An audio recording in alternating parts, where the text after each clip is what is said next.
चला नमस्कार मैत्रिणींनो, आता बघूया आमच्या घरच्या गौरी आगमनाची तयारी कशी कशी झालेली आहे।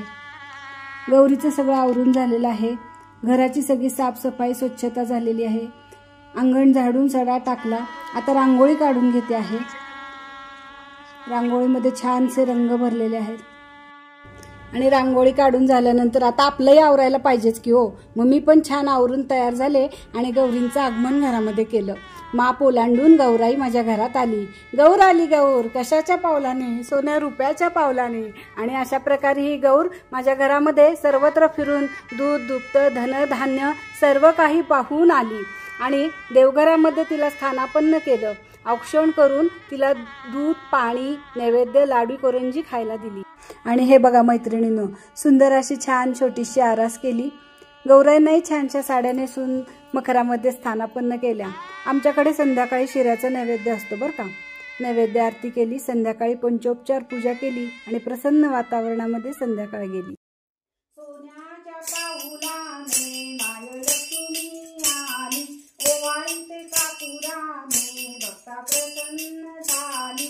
नेसली बरगरी चोळी बदामी लाल, कोरोनी काजळ लावी कुंकवाची चिरी, हासत उभी डाळी सोन्याच्या पाऊलाने माय लक्ष्मी।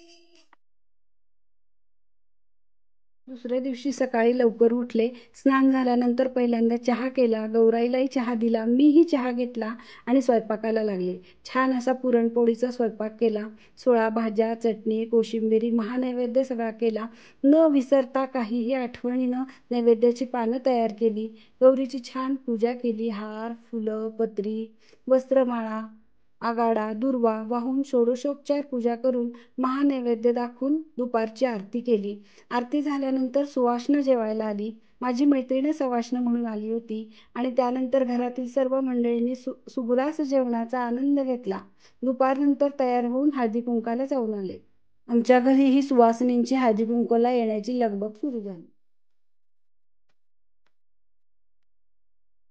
पाहुणी आली माझ्या घरी, पाहुणी आली माझ्या घरी, अंबिका माया जगदेश्वरी, अंबिका माया जगदेश्वरी। असा हा 2 दिवसाचा गौरींचा सण भक्तिमय वातावरणात पार पडला। आणि तिसऱ्या दिवशीच म्हणजे गौरी विसर्जनाच्या दिवशी दोरे पूजन करून दही भात खीर कानवल्याचा नैवेद्य दाखवून गौरीची आरती केली आणि गौरीला निरोप देण्याची वेळ आली। अतिशय प्रसन्न मुद्रेनं असलेली ही गौरी, पण तिला निरोप द्यायचं इतकं जीवावर आलं होतं ना की बस, तिच्याकडे नुसतं बघतच बसावं वाटत होतं। तिचं मनमोहक रूप हे वर्षभर पुन्हा आपल्या डोळ्यामध्ये साठवून ठेवावं असं वाटत होतं। असं वाटलं की तिला कुणाची नजर लागू नये म्हणून तिची मीठ मोहऱ्यानी मी दृष्ट सुद्धा काढली आणि तिला जड अंतःकरणाने निरोप दिला। गच्छ गच्छ सुरश्रेष्ठ स्वस्थाने परमेश्वरी, विसर्जयामि मातस्त्वां पुनरागमनाय च।